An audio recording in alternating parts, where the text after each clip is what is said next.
Hello, hosts and travelers. Welcome to the podcast Hosting Your Home. Each week, around the world, millions of guests stay in other people's homes using the Airbnb platform. Debbie Herder looks for stories that come from these connections. Listen in as we hear stories that teach us the human side of hosting your home.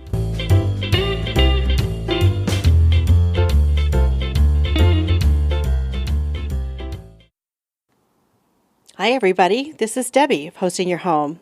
Thanks for joining us for another episode. Today, I would like to introduce you to Evan Ross.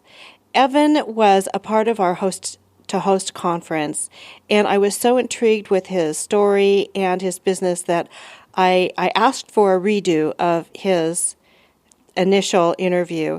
So that's what you're going to hear today, but I want to tell you just a little bit about him first. He's really an interesting fellow.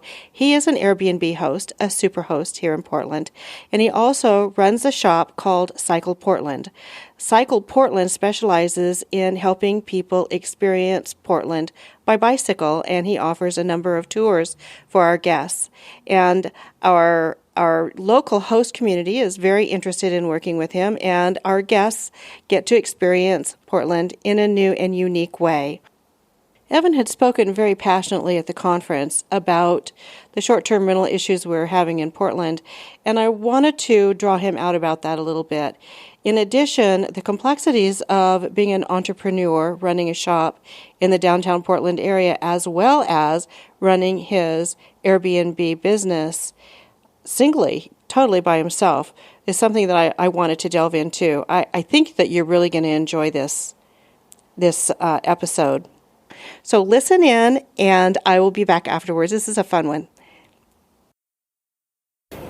Evan Ross of Cycle Portland, thank you for talking with me. We're here in your shop on, what is the address here on Southeast?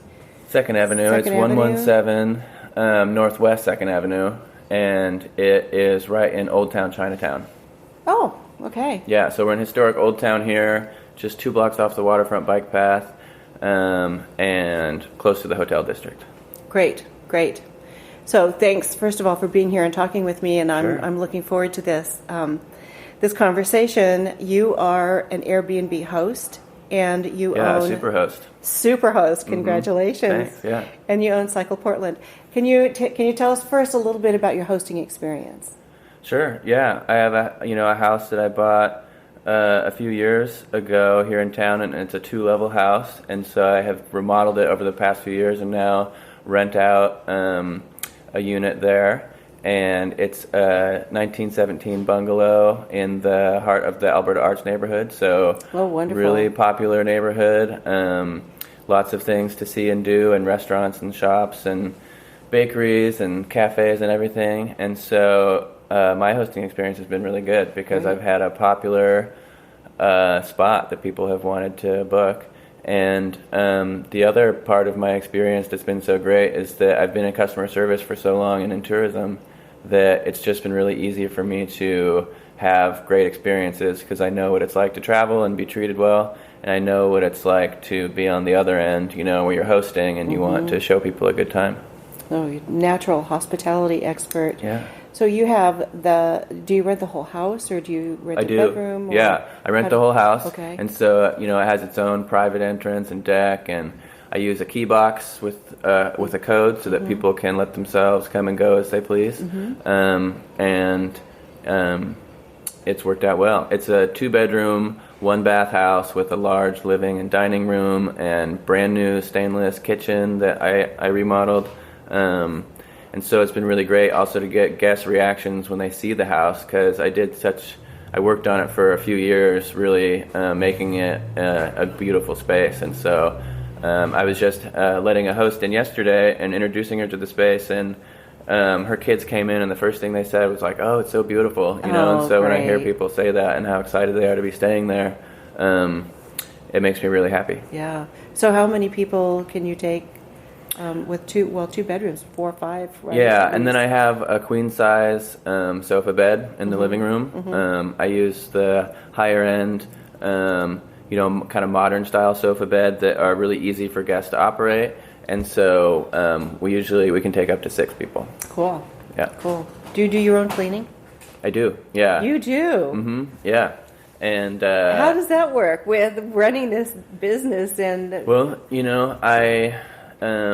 I own a second home, and so I have an office there, and so I often am coming and going from working from home or working at my office at my house anyways, and so it's worked pretty well. I think that I just decided to try it for a while and see, envisioning that I would hire somebody to help me clean, but I wanted to see how much I could do, and it hasn't been that bad, It's something also that I can continue to do and continue to brainstorm about work, or be on a conference call or something while I'm you're making a bed, while I'm making a bed, or that type of stuff. So, but I also have had really good experiences with guests leaving my place pretty clean. Wonderful. And so that's been nice because the laundry and the changing of the beds and cleaning the bathroom and stuff is the bulk of the work. Usually the kitchen and the living room's all pretty tidy and I have to dust things down, but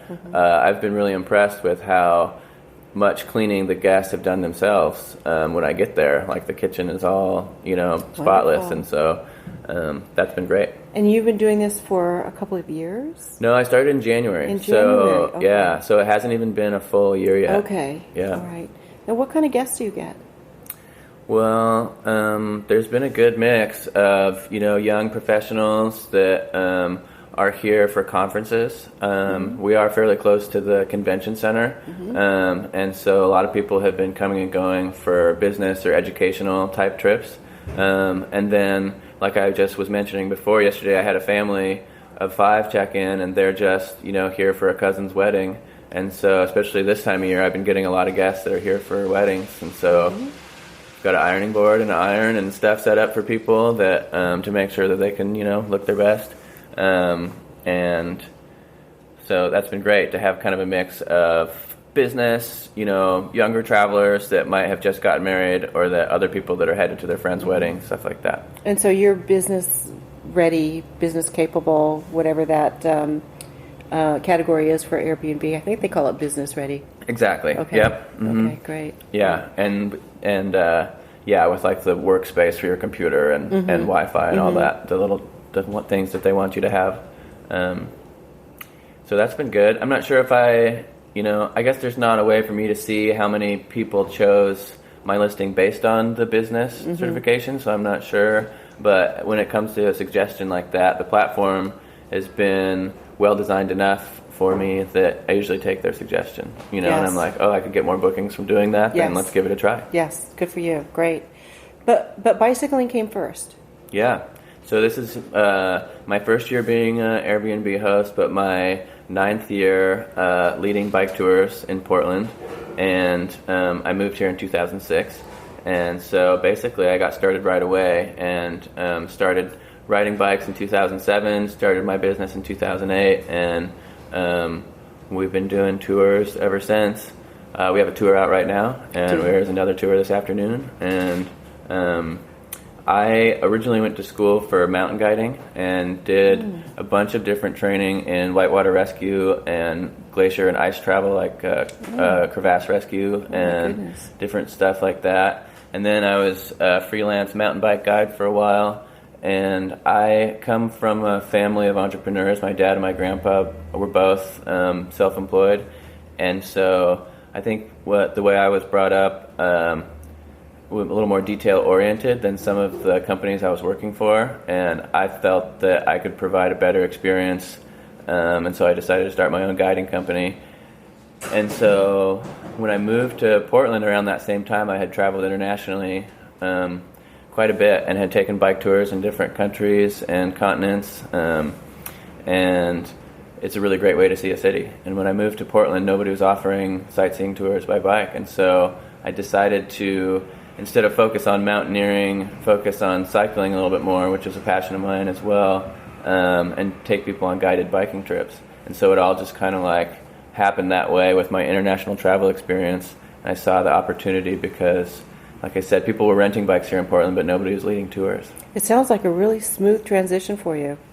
Well, that all happened over a few years. It's like going to school and training, and then working as a freelance guide for other companies, and then eventually realizing and forming an opinion from observing other businesses where I could do this and I could do it better. So how's that working for you?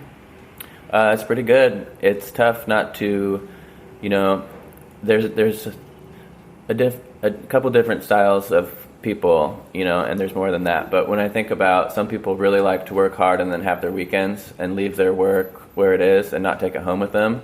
And if you're an entrepreneur, you don't do that. It's always with you, Right. and you take it with you on the weekends. But you also get 100%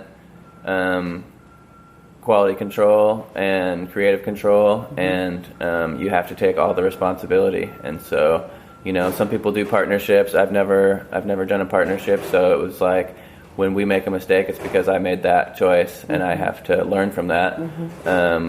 But I'm a quick learner, and so for me, I would rather own it and, like I said, have that control over quality and my creative side, and not have to give up part of that is, the personality of the type of business I want to have. And that it fits so well with the whole Airbnb concept too, because a lot of us feel that way about our homes and about what we're doing as far as our guest relationships and experiences.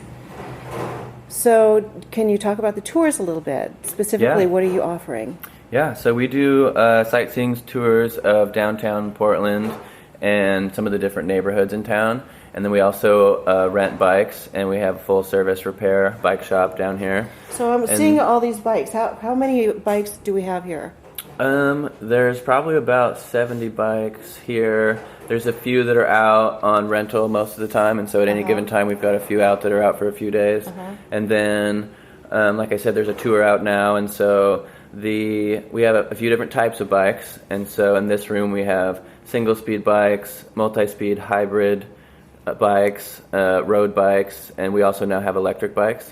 And so we've got a pretty diverse rental fleet, and we use the multi-speed hybrids for the tours. And they're nice and casual. Nobody gets left behind, and they're between 2 and 3 hours. And so right now we're offering a downtown history tour, which is called the Essential Portland Tour. And that's what's going on right now. That's what's going on. Yeah. Okay. And how many do you have out on that now? I didn't see 4. Do you have a max number of people that you can take on these tours? Well, for insurance perspective, it's 10 participants per guide. Okay. So I can take larger groups if I add a second guide. Okay. And so that's how we usually try to structure it. But yeah, we take anywhere from just a single person if they're by themselves and they want to go, and we take groups up to 10. And a lot of the time it can be like a bachelor party or a bachelorette party or a group like that, or sometimes it's just, 4 different couples and it's a group of 8 and they're just all from different cities or different parts of the world. And so there's a lot of that kind of like traveler sharing stories, and we always ask them what they're doing and why they're on vacation and what they're celebrating, and so we get all that type of stuff. Oh, and you get to know them, don't you? We do, yeah. And so that is kind of our signature tour, the Essential Portland Tour. And then we also do a food tour called the Foodie Field Trip, and a brewery tour called the Brews Cruise. And the Foodie Field Trip it showcases the food carts of Portland, but also we usually visit a coffee roaster, cafe, and sometimes dessert or chocolate shop. This time of year, we have some tasty ice cream places that we visit with people. And then on the brewery tour, we take people for tastings at a couple different breweries. Some of our smaller breweries that usually you can't find in a grocery store. They're small batch breweries. And then we also have beer on tap here at the bike shop. I see that. And so that way, when you come on the brewery tour, you get a pint here at the shop when we get back from the tour. So that way, by the time you've finished your beer, you're walking away and you're not riding away. But you also get to keep your pint glass, and so it creates like a souvenir for people to take home with them. That's cool. Yeah, it comes included with the price of the tour. And so when you show up, we check you in, and then before you leave, you get a nice Oregon beer and a pint glass to take home. And the company the brewery that is that up? We go back and forth between you? a couple. Yeah, right now we have Lompoc on tap, Okay. and they have several locations here in town. And then also sometimes, we have Hopworks, which is one of our personal favorites here at the shop. Also, it's Oregon's first all-organic brewery, and they make great beer. That is really, really Portland, isn't it? Yeah. So, do you have relationships with the companies, with the breweries, and with the food cart people, or how do you do that? How do you negotiate stuff? Well, we, Portland, we it's kind of like a small town, when it comes to big cities, and we're kind of in that medium area where when I go to social events that are in the bike community, I meet people and I start to talk to them, and that, especially was a big part of how I started my business, is using my free time to network. Yes. And finding different opportunities. And, I used to just look online and try to figure out where there was, say, for example, a green drinks, and a green drinks is a type of happy hour where people that own green businesses or are interested in business styles that don't have large carbon footprints get together just to network and talk. And so I've been able to meet people, whether it's in the food service industry or the beer industry or the transportation industry, because everybody's trying to be conscious about their footprint these days. And so sometimes I meet people through that, and then I also participate in a lot of cycling-themed events in town and have sponsored or been sponsored by a lot of different groups.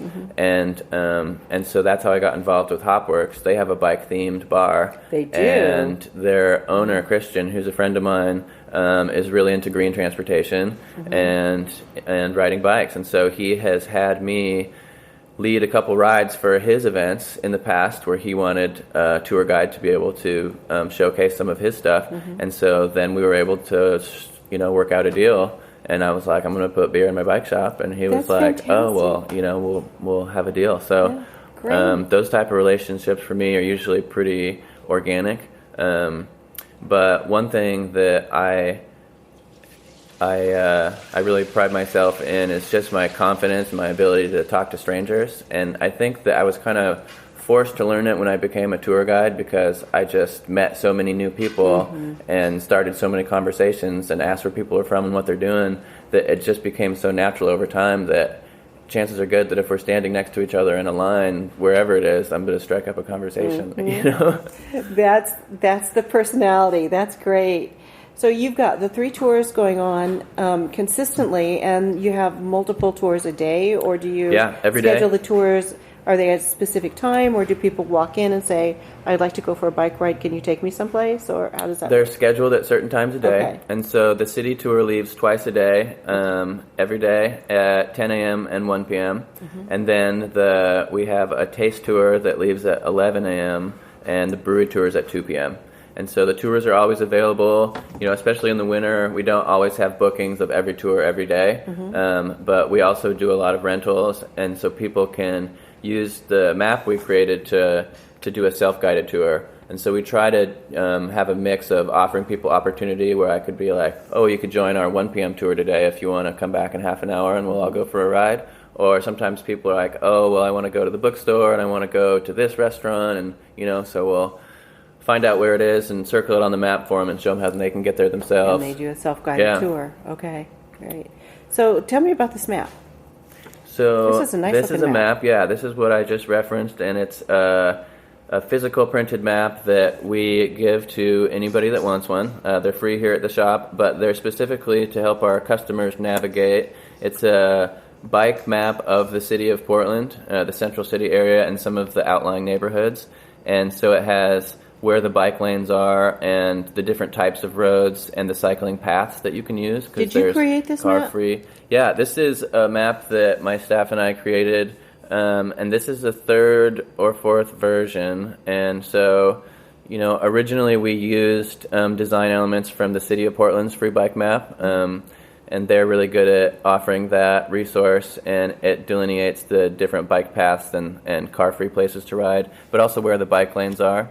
And then we overlaid our favorite food carts and breweries and coffee shops and bakeries and that type of suggested attraction onto the map, so that if you were to show up here and you were going to say, I wanted to go explore the Alberta neighborhood, I could, you would have a head start on already knowing what our favorite food cart or our favorite brewery or attraction is up in that neighborhood. And so this happened over time, where I had the city bike map for people, and everybody would ask me where something is, and I would start, or they'd say, where's your favorite food cart? And so I just started drawing that on so many maps over time. Eventually I was like, I should just print this on the map, so that I don't have to draw it every time. And so it was just through hundreds and hundreds of conversations with people of being like, where's this, where's that, what do you recommend? That's information I love to share with people, that I put it on the map. And so this is also available in the Oregon Welcome Center at the Portland Airport. And then I have it at different hotels or hostels. And on the back side of the map is our contact information and also descriptions of the tours. So that way it can be used as a price sheet, but also a little bit more information on our bike tours and rentals and what we do offer with our contact info. So that way people know how to book or how to sign up for tours, or it can direct them to the website where they can get more information. Well, this is a lovely, lovely contribution to our tourist population. Well, it's the type of thing that now I have in my Airbnb unit, and so that way it's set up for just a regular visitor map, and even if you don't ride a bike or you don't want to do bike tours, you can still use it as a valuable takeaway, because it's a map of Portland with our favorite food carts and breweries on it. And none of it's paid for advertising. It's all my staff's personal recommendations, and we've had really good luck with it. And now I've started to distribute it to other Airbnb hosts so they can have it in their unit. And so I've been trying to just get it out everywhere I can. So back to the Airbnb part of this. Do you offer anything to your guests to use your guests business? that stay at my rental get half off tours or rentals.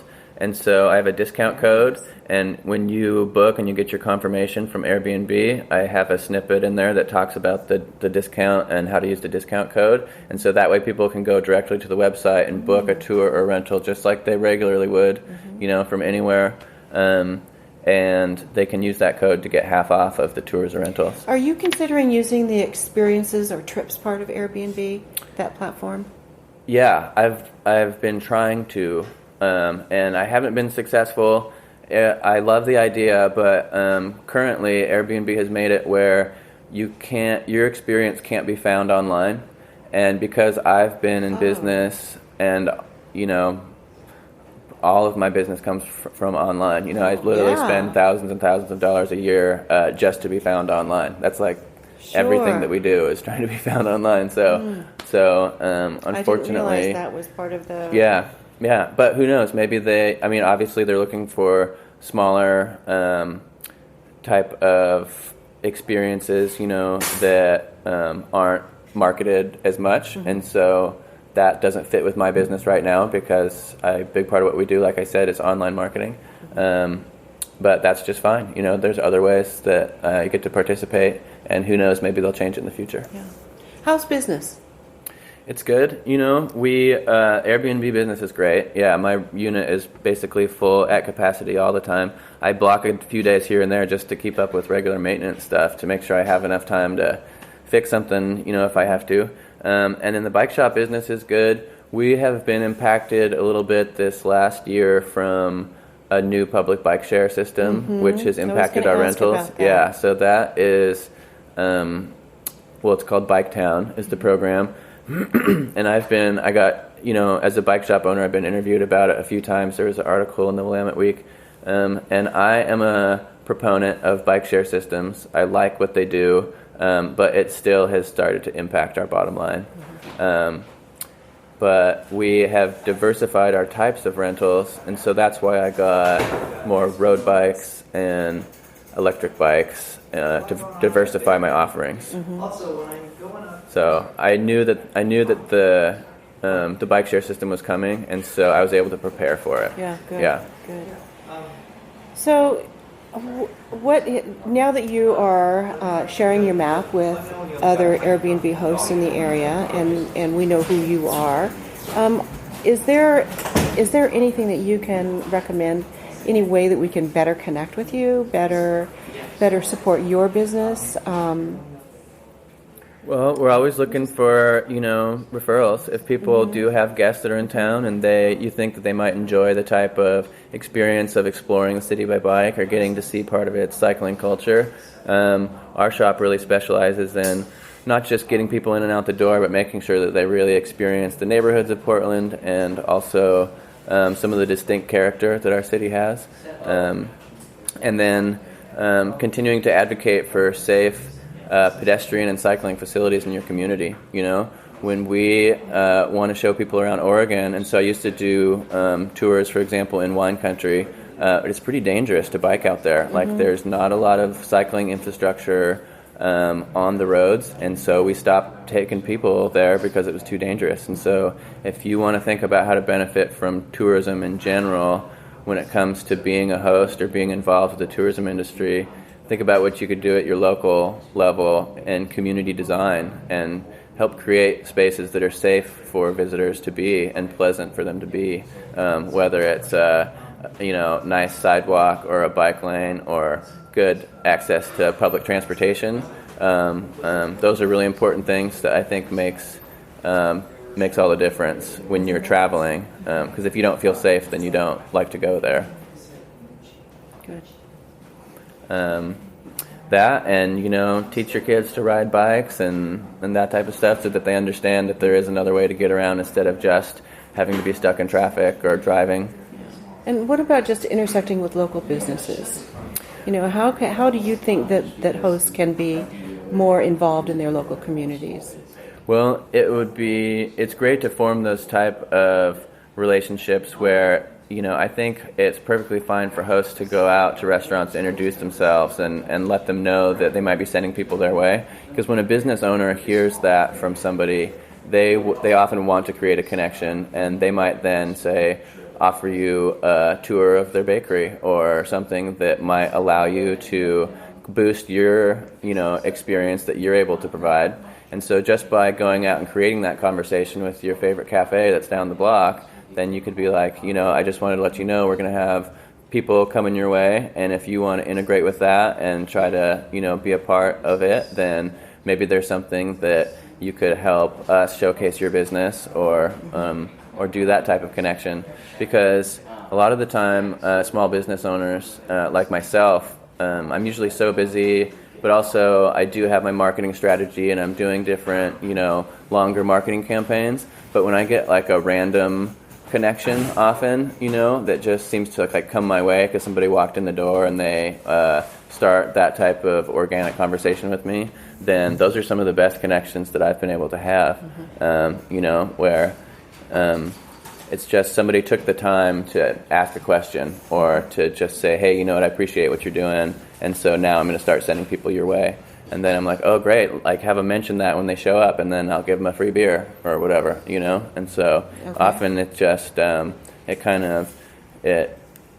grows, when it comes to having people's experiences become better and better.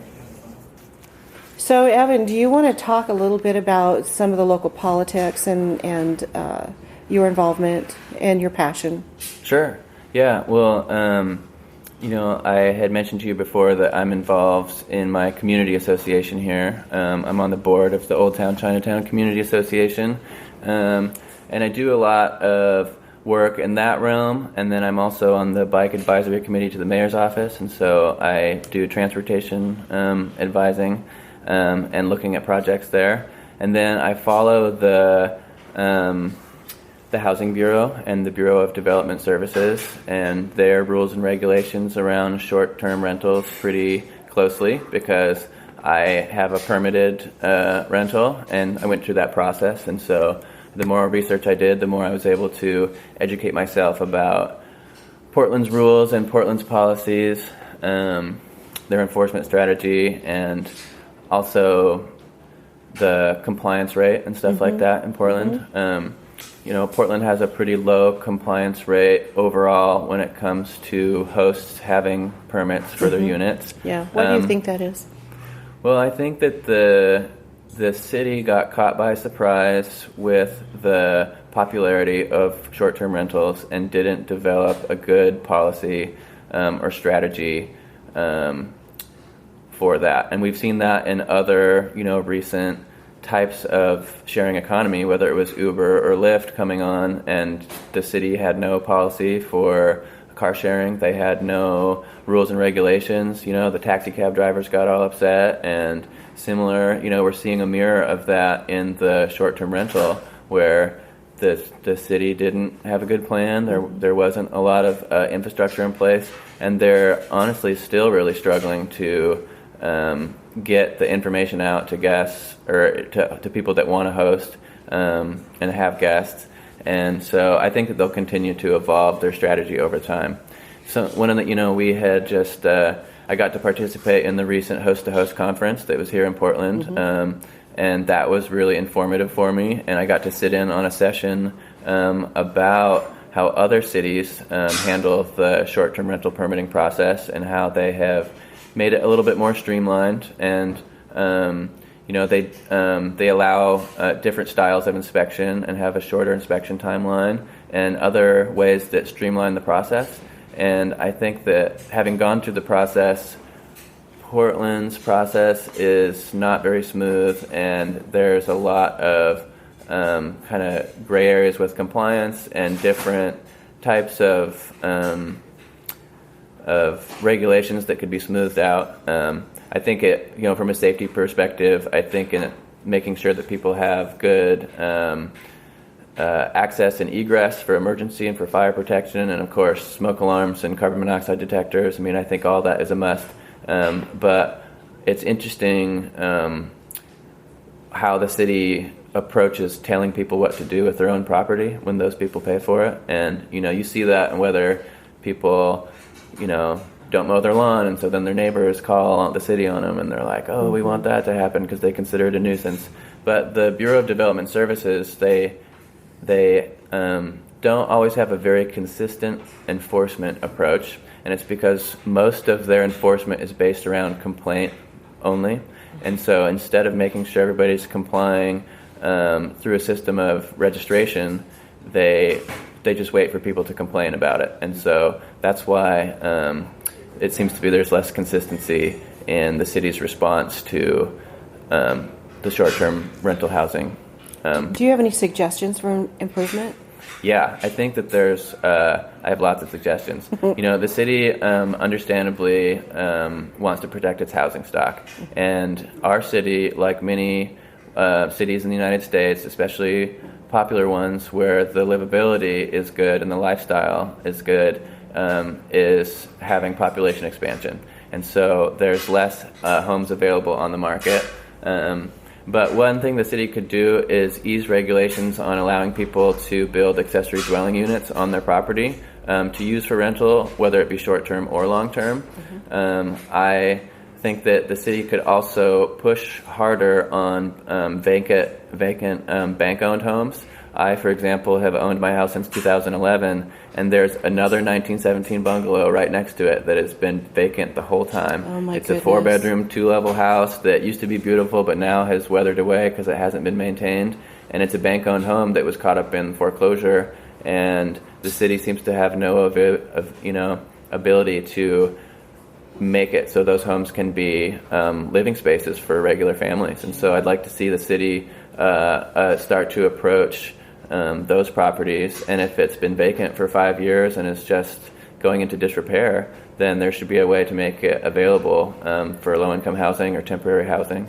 And so those are just a couple of the ideas. There's also a lot around zoning that the city could do to loosen zoning code restrictions, especially in the low-density neighborhoods, like the Northeast Coley neighborhood, for example, is a neighborhood that has a lot of double lots and lot and a half size parcels of land, so they're extra large. And if the city changed the zoning right now, and I don't want to get too wonky right now, but right now it's zoned R7, and so there's certain setbacks and rules about having to, say, have 50 feet of your property line before you can start a building. Well, if the lot is only 100 feet deep and you have to have a 50-foot setback on either side, then there's no room for a building. Yeah. And so we could have what I like to call smart infill, which is creative design, not just big block apartment buildings, but smaller individual units, like accessory dwelling units, yurts, other type of temporary structures that could be permitted to add a lot more housing to the housing stock. Very good. Thank you. And thank you for this interview. Sure. This has been wonderful. Yeah, well, I appreciate really coming down to the shop and seeing the scene here. Yeah, so it's very cool. Yeah, it's always, vibrant with customers coming and going, so I'm glad it worked out. Thanks. Yeah. Well, that just about wraps up this episode. I hope you enjoyed Evan's story. At our website at Hosting Your Home, you'll be able to find a link to Evan's listing, and we'll have also his website information where you can find more details regarding his tours. Please leave us a message, a comment, or a review. We love hearing from you. And don't forget to visit our Facebook page, our Hosting Your Home Facebook page, and join our Facebook group. Hope to see you again soon. Take care. Bye-bye.